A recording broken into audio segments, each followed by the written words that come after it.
Well, this morning, the West woke up to news that Turkey had shot down a Russian fighter jet over its southern border, downing the Su-24. The fate of the two pilots still unknown, with unconfirmed and conflicting reports. We have special team coverage from around the world on this breaking story. Journalist Natalie Carney is on the border of Turkey and Syria, where the jet was shot down. RT's Medina Kochanova is in Moscow with harsh reaction from Russian President Vladimir Putin. Alexei Yarashevsky is live in Washington with reaction from the Western world. But we start first with RT's Manila Chan in our DC newsroom, who has the very latest. Manila, break down to me what happened this morning. Well, the stunning news happened at about 9:24 a.m. local time in Turkey. A Russian Su-24 fighter jet was shot down in that mountainous border region of northern Syria and southern Turkey. Video of the downing seems to show two small parachutes springing from the plane as it went down on the Syrian side. However, unconfirmed reports and videos that I've seen purport to show the two pilots having been shot at during their descent, which may have ultimately killed them. However, Turkish officials are claiming that the two Russian pilots are still alive but in the hands of Syrian rebel groups. Contradictory information for now. Also, the debate over why Turkish fighter jets engaged was over airspace. Russian warplanes had been conducting missions in Syria. The jets drew near the Turkish border about a mile out, and that's about when Turkish F-16s fired. Turkey claims the jets were over their airspace and say they warned the Russian pilots up to 10 times within a 5-minute span as the jets approached, which indicate the Russian jets might have still been within Syrian territory. But according to a document obtained by WikiLeaks, Turkish officials writing to the UN Security Council after the downing, it stated that there were 2 Russian jets in their airspace. However, reports from Turkey say that the second jet observed the warning and vacated the airspace.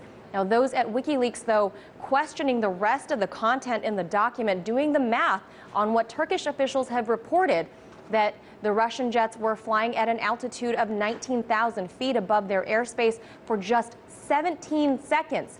And radar information provided by Turkey themselves indicated that the Russian jets were heading southbound towards Syria.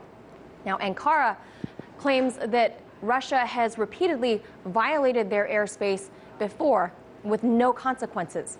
The debate over exactly where the ill-fated Su-24 was flying will continue. However, the international community can agree that even if the Russian jet was momentarily passing through their airspace, that the Russian jets posed no threat to Turkey. Now, it's nighttime there along the Syrian-Turkish border, so recovery efforts may prove difficult until morning. In Washington, Manila Chan, RT. Well, journalist Natalie Carney joins us on the ground in Turkey near the Syrian border where the jet was shot down. Natalie, what can you tell us about what's going on the ground? Well, it's clearly nightfall here on the Turkey-Syria border. I'm in the small town of Yelada, which is only a few kilometers away from where the Russian jet went down. And in fact, in the hills right in front of me, we've just seen what appear to be tracers from gunfire as the battle continues, rages on. As far as the mood and the sentiment here in Turkey, it's one of tension. People are quite concerned about what next. Where does this go? Turkey and Russia, which used to be very good friends, now have very strained relations. And part of that has to do with the increased airstrikes in this area right here, which is known to be home to Turkmen communities, which are basically descendants of Turks living in Syria. So Turkey is very sacred and very protective of these groups of people. The Prime Minister Ahmet Davutoglu did tell Russia at one point that there are no ISIL insurgents in this area, so please, no need to attack this area. However, Russia's situation in Syria does seem to continue.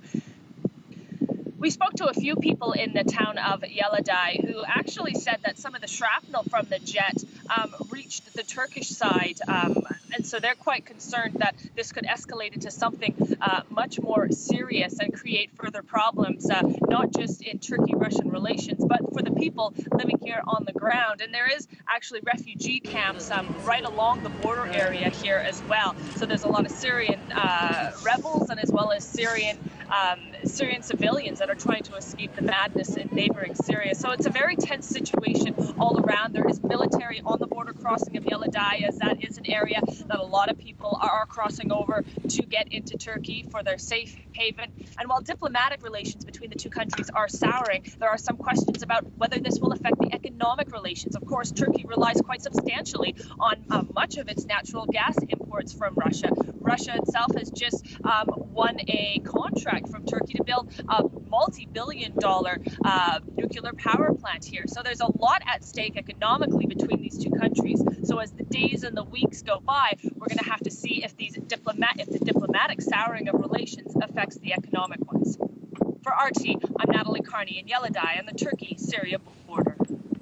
Well, now let's head over to RT's Alexei Yarashevsky. Alexei, have U.S. leaders had anything to say about Turkey downing a Russian jet? Do they support the NATO member? Well, the press conference after the meeting between the French President François Hollande and Barack Obama here in White House was dominated by questions about the Russian jet. And right at the very beginning of the questions, President Obama had this to say about that. Turkey, like every country, has a right to defend its territory and its airspace. I think it's very important right now for us to make sure that both the Russians and the Turks are talking to each other, find out exactly what happened, and take measures to discourage any kind of escalation. I do think that this points to an ongoing problem with the Russian operations, in the sense that they are operating very close to a Turkish border, and they are going after moderate opposition that are supported by not only Turkey but a wide range of countries. And if Russia is directing its energies towards Daesh and ISIL, some of those conflicts or potentials for mistakes or escalation are less likely to occur. Well, we did hear the word mistake there in the context, but the notion that Turkey may have been defending itself prompted a question against what exactly, and whether Russian jets were posing any threat to the Turkish territory. My colleague Ian Chichikan went to the State Department briefing this morning trying to get an answer to this question from its spokesperson, and also reminding of a forgotten quote by the Prime Minister of Turkey. Let's listen. You're saying Turkey has the right to defend itself. President Obama said the same thing. What defense are you talking about? Does anyone think Russia was going to attack Turkey?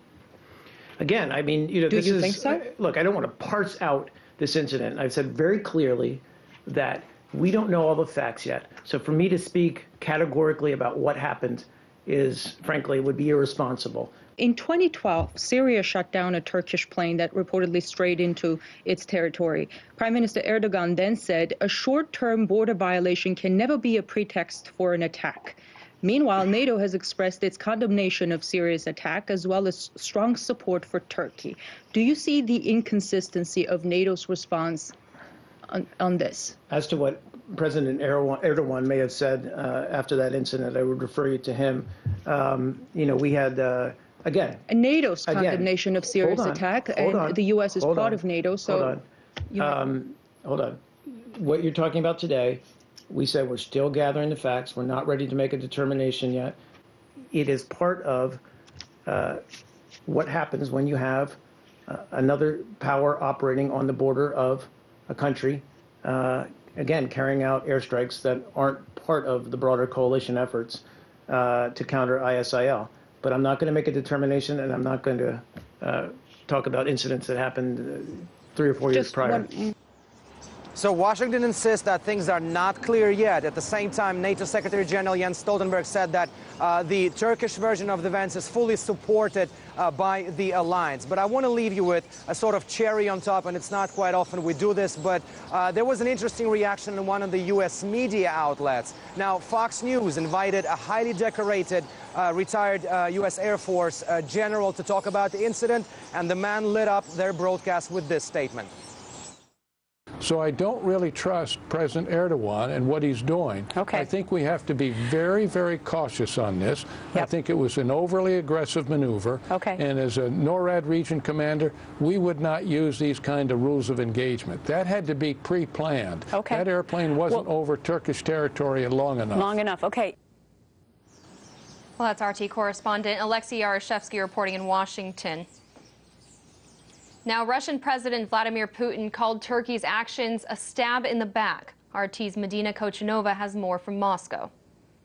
Turkey backstabbed Russia by downing the Russian warplane and acted as accomplices of the terrorists. Well, that's the reaction coming from the Russian President Vladimir Putin. Now, in his comments, the president also gave some details on how exactly the plane was hit. Now, the plane was traveling at an altitude of around 6,000 meters and about a kilometer from the Turkish border over the Syrian territory, and it was hit by an air-to-air missile that was launched by a Turkish F-16 jet.